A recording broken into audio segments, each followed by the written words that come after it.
Vermin, thieves, pests, leeches.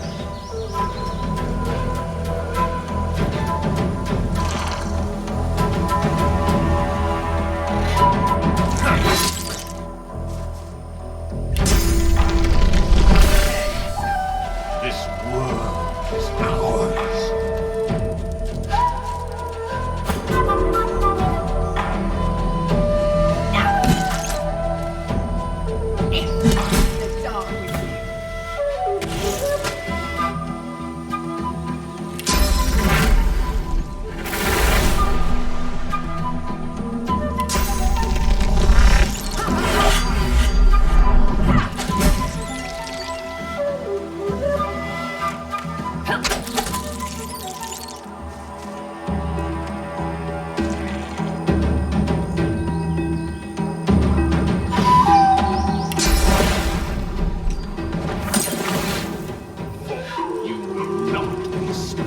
Your time, your essence feeds us.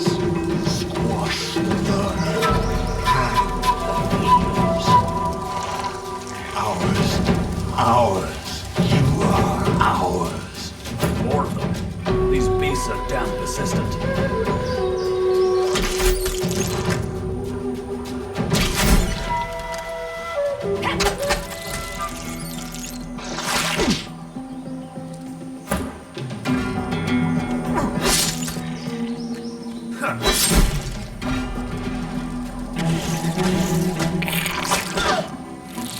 They can keep calling us vermin, but we'll just keep putting them down.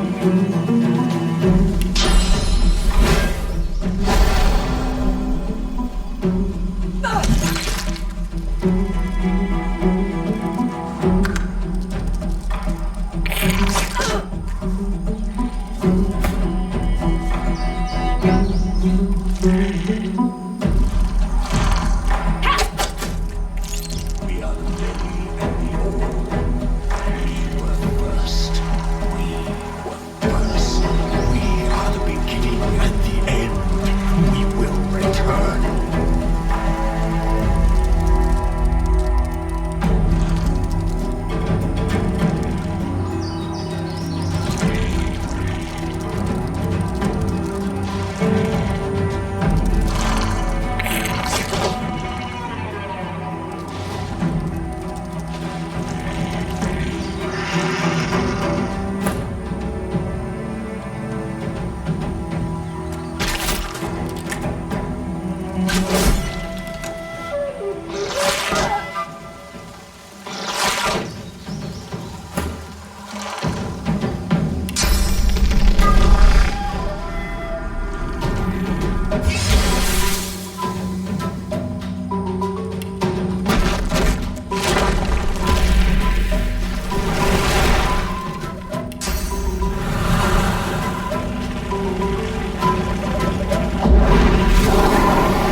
Into the dark with you.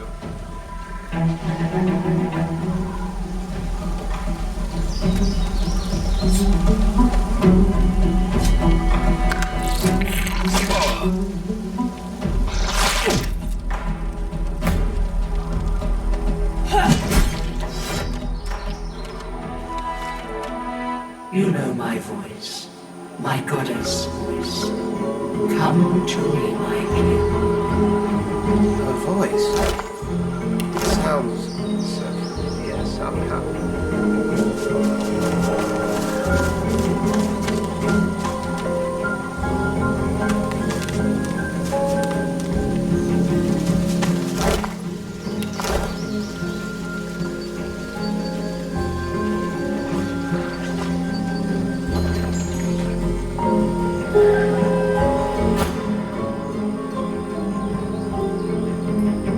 The corpses of voidlings lie in heaps around you, a miasma of cursed fluid pooling at your feet.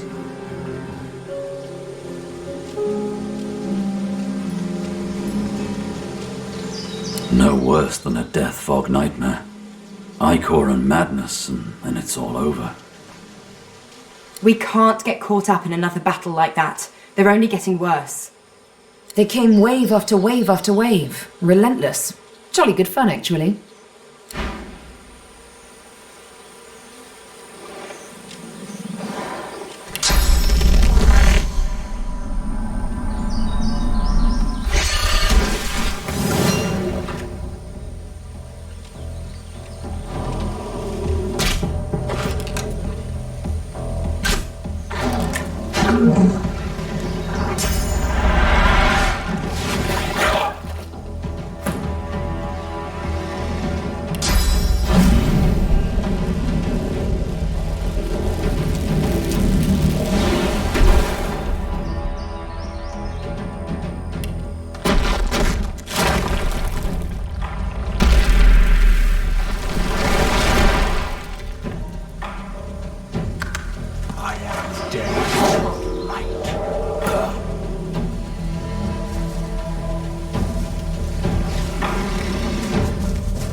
Let me shield you until you find me. You have my thanks, milady.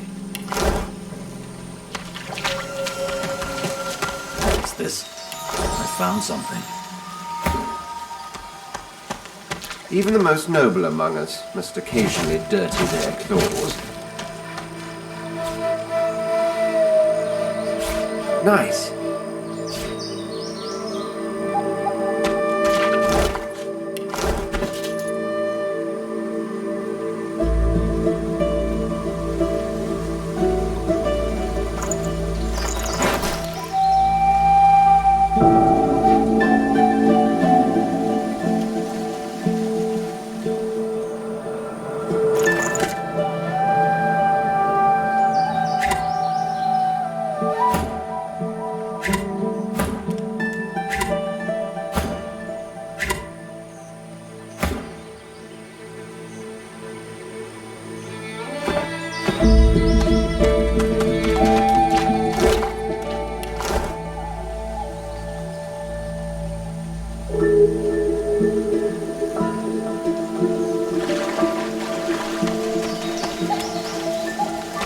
What strange witchery is this?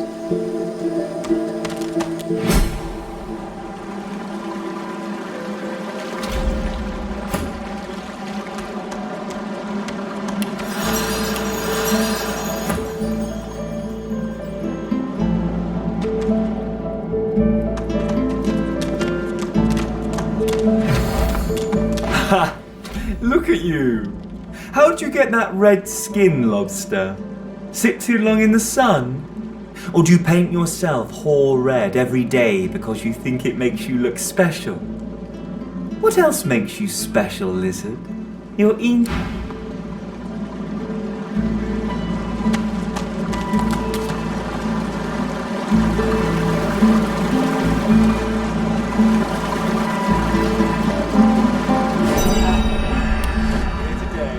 Gone tomorrow. An Life's illusion. a dream. This fellow must be quite proud of himself. Oh, lobster. You'll look so very darling in chains once your comrades get their hands all over you.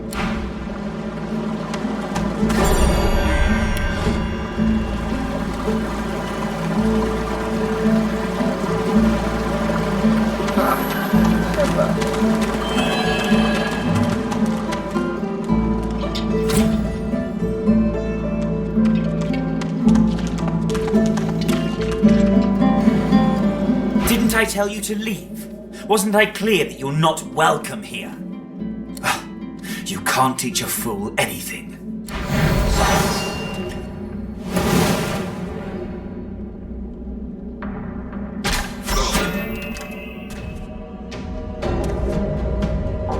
Yes, doesn't it?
Fine. You come to search, but you won't find the way.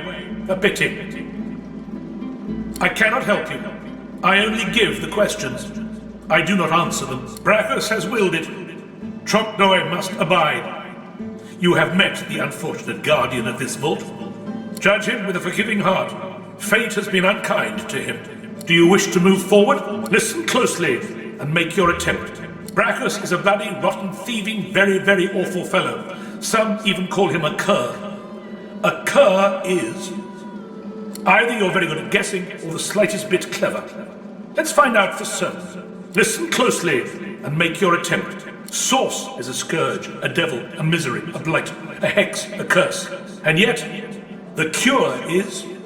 Perhaps you're not totally incapable after all. Or maybe Trompe-l'oeil told you the answers. Is that it? Is he hoping you'll...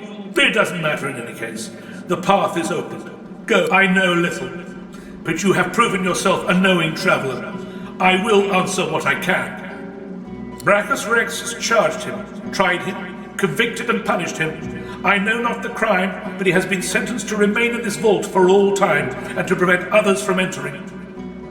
Trompe-l'oeil was, and is, a creative man. He knew petty magic in his day. But this he has used to carve this place out from a simple vault, myself included. Braccus Rex discovered the way. This he researched here, upon this isle. He could remove the source from any creature or individual. I saw the stars he used myself. They were most impressive.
sense something nearby.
Pick up the ring. You feel a cold, dark pain shoot up your arm. Your mind itches. You don't hear, but feel a whisper in your ear. It tells you to slip the ring onto your finger.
Hums with inner source.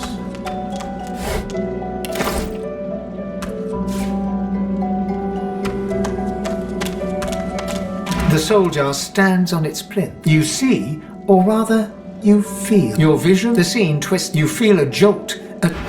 Nice.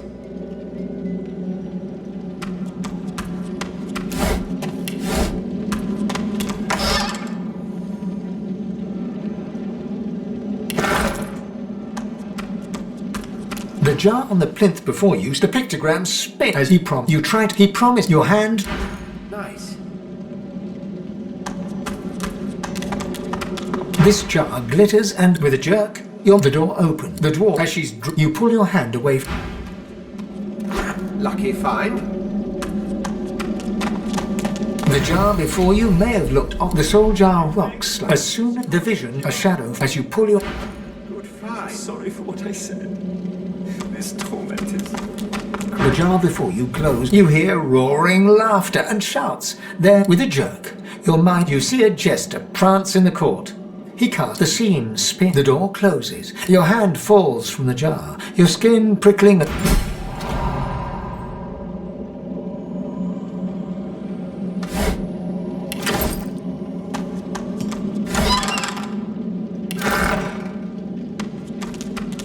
A soul jar rests between two. When you touch the glass, you emerge on the. Your flag flies for Braccus Rex, a tyrant who traded for your soul. The vision fades as the soul, in the end, thus imprisoned. The vision, the soul jar. Lucky find.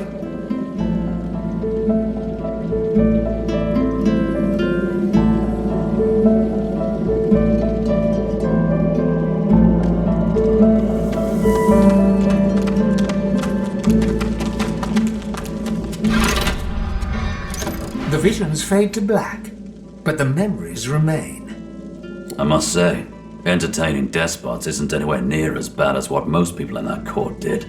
He might have good reasons to associate with the tyrant. We don't know his life. He should be left to suffer. Leave him in the dark to mull over his own belly button.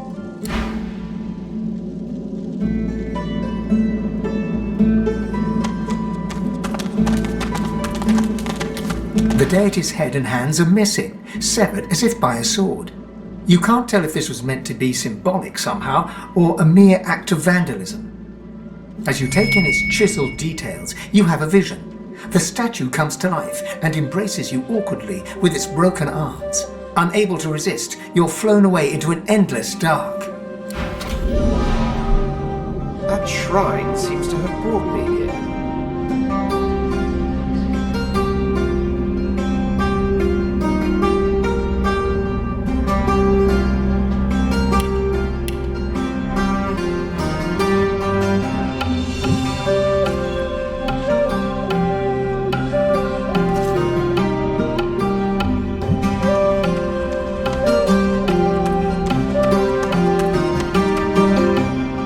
Amid the soundless air of this alien world, a phantom-like figure awaits you.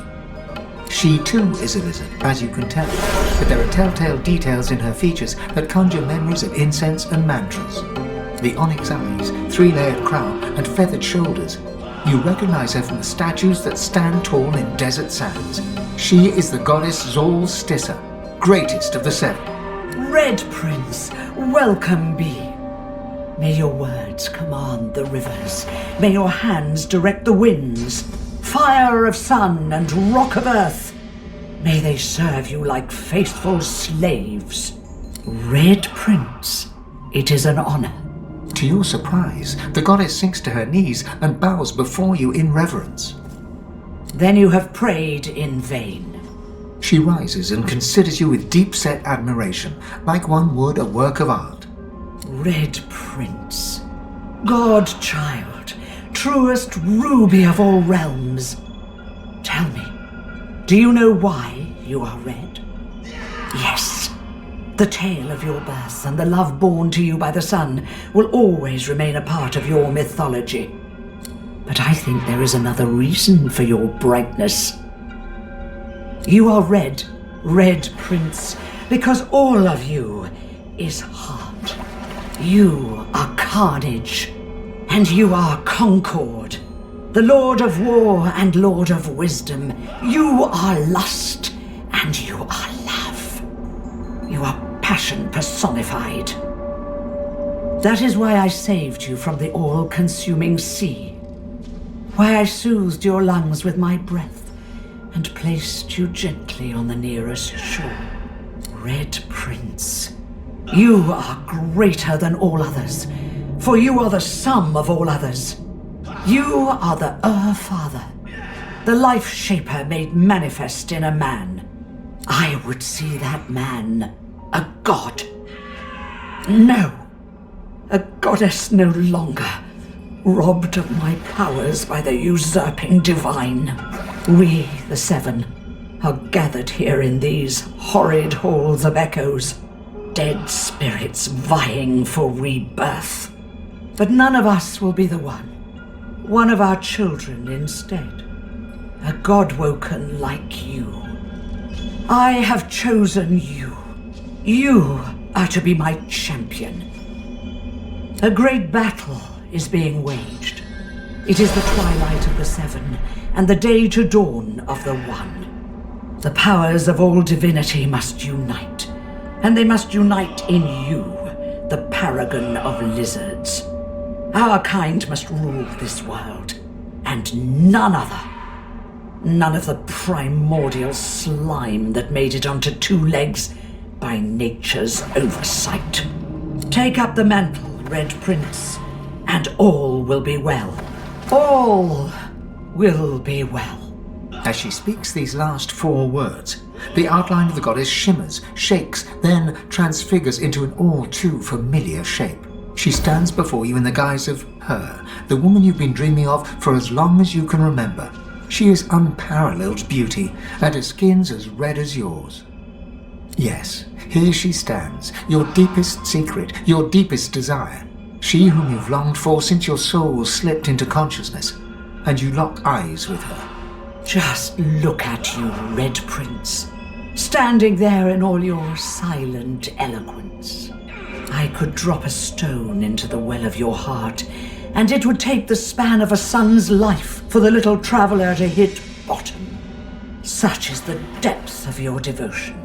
It is a good thing for the life shaper to possess such affection, for she too, your secret love, has her part to play in downfall and divinity.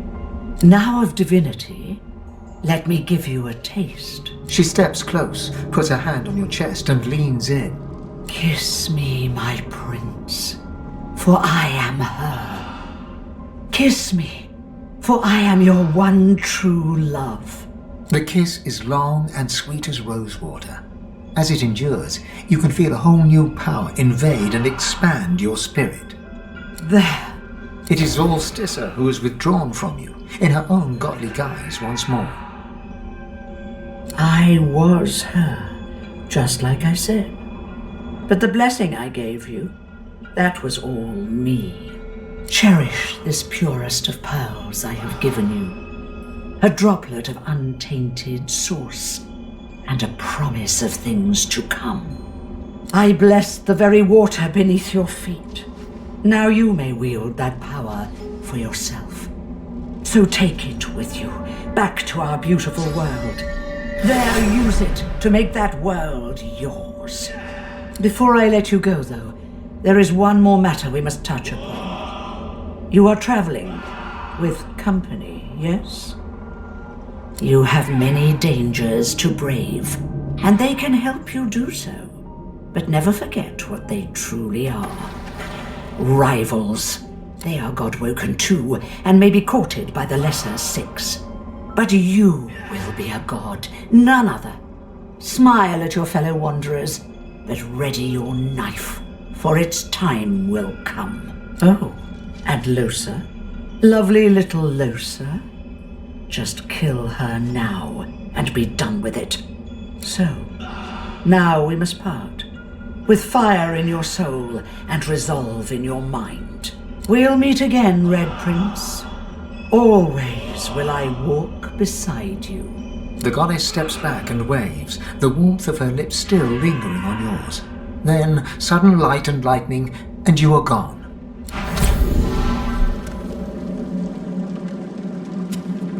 Sibyl is pensively tracing a new name on her arm, gilded letters in an ancient alphabet. Sibyl. My own name. A little gift from Tis and Dilius. Leave it to a god to be overly dramatic. Must be a celestial party game. Or maybe he wanted to teach me a lesson. If the latter, he has much to learn. The air out here's a damn sight better than in Fort Joy, eh? Ifan nods and surveys the horizon before striding on.